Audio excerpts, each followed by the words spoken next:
তৃতীয় শ্রেণীর বন্ধুরা কেমন আছো সবাই? আশা করছি ভালো আছো। আলহামদুলিল্লাহ, তোমাদের দোয়ায় আমিও ভালো আছি।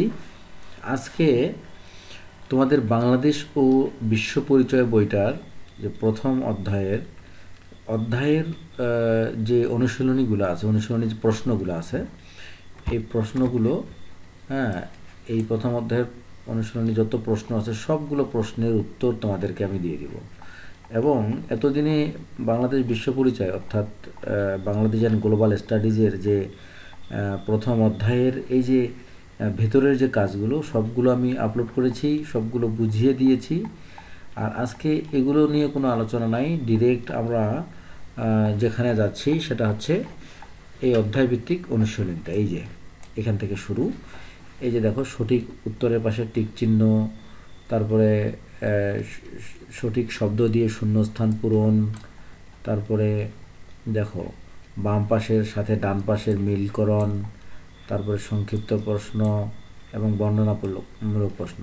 তোমরা মনে রেখো, এই অনুশীলনীতে যে প্যাটার্নগুলো আছে, যে টাইপগুলো আছে, যে কোশ্চেনগুলো আছে, পরীক্ষায় কিন্তু এই টাইপের কোশ্চেনই আসবে। কেমন? এই যে এটা অবজেক্টিভ টাইপ, মানে বহু নির্বাচনী প্রশ্ন, এরকম প্রশ্ন থাকবে, শূন্যস্থান থাকবে, তারপরে ডান বাম মিলকরণ থাকবে, সংক্ষিপ্ত প্রশ্ন থাকবে, বর্ণনামূলক প্রশ্ন থাকবে। এটা কিন্তু এক ধরনের তোমাদের প্রশ্নের কাঠামো, ঠিক আছে? তো এই প্রশ্নগুলোর উত্তর তোমরা জেনে নেবে আজকে। ঠিক একেবারে, মানে তোমাদের আর কোনো গাইড নোট কোনো কিছুরই হেল্প লাগবে না, এগুলো দেখলেই তোমাদের হয়ে যাবে। ওকে, চলো আমরা উত্তরগুলো জেনে নেই। দেখো, তার আগে তোমাদেরকে একটা কথা বলি, তোমরা যারা অনলাইনে পড়তে যাচ্ছ আমার কাছে, অঙ্ক ইংলিশ সব বাকি সবগুলো বিষয় যেমন এগুলো পড়াচ্ছি এভাবে, তারা আমাকে এই নাম্বারে তোমরা কল করবে 01710605874, অথবা হোয়াটসঅ্যাপ করলেও সমস্যা নাই, কথা হবে তোমাদের সঙ্গে। আচ্ছা, এই অধ্যায়ে আমরা যে অনুশীলনীগুলো আছে এগুলো প্রশ্নগুলোর উত্তর জেনে নেই। এটা বহু নির্বাচনী প্রশ্ন, তাই না? সামাজিক পরিবেশের উপাদান কোনটি? উত্তর সঙ্গে দিয়ে দিয়েছি আমি, বিদ্যালয়ে। হ্যাঁ, প্রাকৃতিক পরিবেশের উপাদান কোনটি? গাছ। কোনটি শীতকালীন ফল? কমলা। তোমরা অপশনগুলো অবশ্যই দেখবে, ঠিক আছে? আমি ভিডিওটা যাতে লম্বা না হয় তাড়াতাড়ি করার জন্য। সামাজিক পরিবেশের উপাদান কোনটি? আচ্ছা, এটা ডাবল হয়েছে মনে হয়। আচ্ছা, কোনটি সারা বছর পাওয়া যায়? কলা। গাছপালা আমাদের কি দেয়? অক্সিজেন দেয়। গাছপালা কি অক্সিজেন দেয়, তাই না?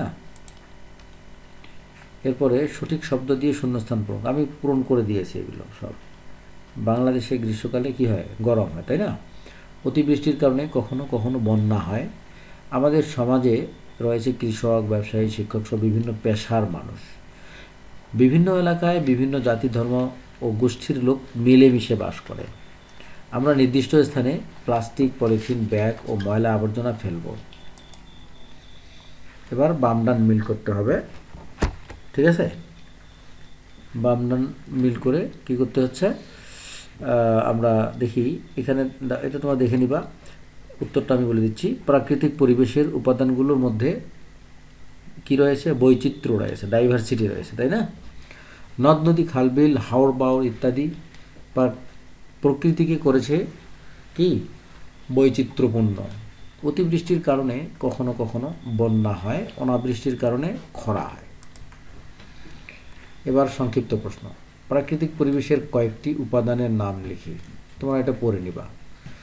সামাজিক পরিবেশে কি কি উপাদান, পরিবেশ কী কী উপাদান নিয়ে গঠিত হয়?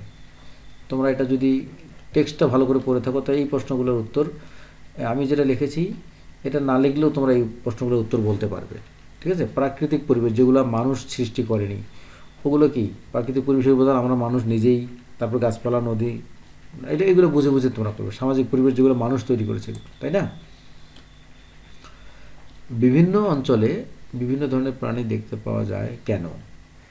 এই যে বিভিন্ন, আমাদের এদিকে উট এসে থাকতে পারবে? থাকতে পারবে না। উট হচ্ছে মরু অঞ্চলের, তাই না? এরকম, এটা তোমরা নিজে বুঝে, প্রশ্নটা বুঝলেই তোমরা উত্তর দিতে পারবে। বর্ণনামূলক প্রশ্ন। কিভাবে বৈচিত্র্যপূর্ণ প্রাকৃতিক পরিবেশ গড়ে ওঠে?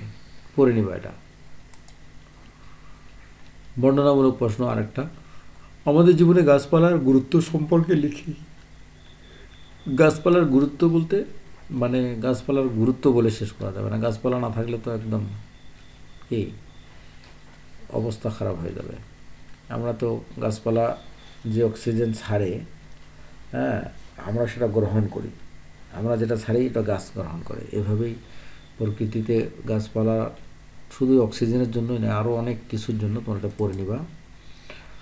পরিবেশের বৈচিত্র্য সংরক্ষণ করা কেন প্রয়োজন, সুন্দর করে পড়ে নেবা কেন প্রয়োজন, নিজেকে চিন্তা করবা, তারপরে উত্তরটা একবার দেখে নিলে হয়তো মেমোরিতে থেকে যাবে।